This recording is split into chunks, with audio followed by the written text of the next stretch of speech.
Welcome to English Reading for Learning. A story of Jane Addams, the first woman who won the Nobel Peace Prize. Jane Addams was born in a small town near Chicago, Illinois, in 1860. She had a big family, 8 brothers and sisters. None of them ever dreamed that Jane would become famous, but she grew up to be one of the most famous women in the United States. Jane's father was a very important man.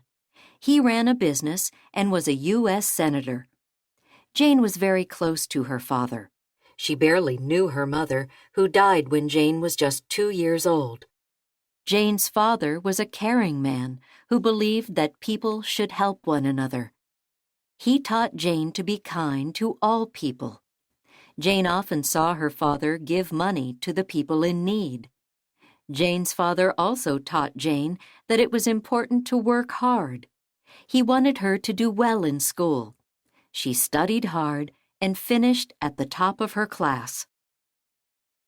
When Jane finished school, her father wanted her to get married and start a family, like most young women did at that time. But Jane had other dreams. She wanted to make a difference. Jane wanted to become a doctor and help people. Back then, very few women were doctors. If Jane's brothers could be doctors, why couldn't she? Jane chose to go to medical school. Her father was not happy with her choice, but Jane was very determined. Once she made up her mind, she almost never changed it. Jane started school to become a doctor. In her first year, she became ill. Her back hurt so much that she had to quit school.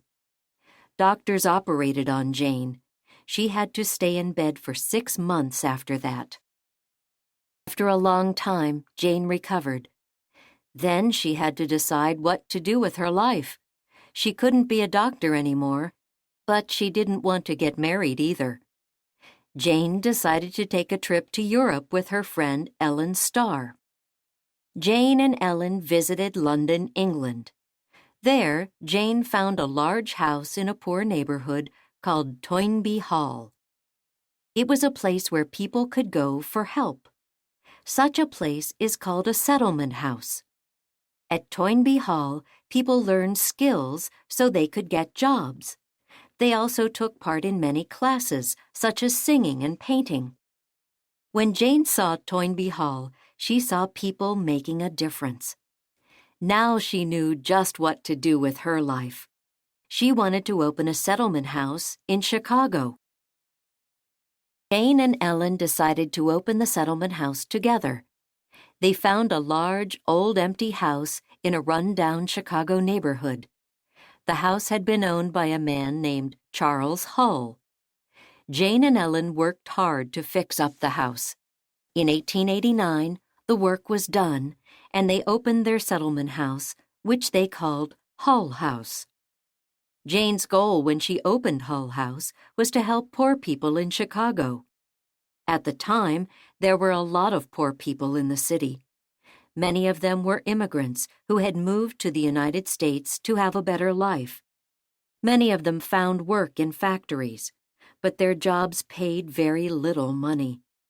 In many families, the children had to work too. Even with all members working, a family could still be poor. At Hull House, Jane did everything she could to help people. She opened a daycare center for families with young children. She served hot lunches to hungry people in the neighborhood. She set up classes where immigrants could learn English. She offered classes in math and science, too. Jane also offered activities like those she had seen at Toynbee Hall. People came to Hull House for singing, dancing, crafts, and gymnastics classes. They could learn to play a musical instrument. There was a library with many books to read. Jane made sure that everyone at Hull House got along. People came from many different countries.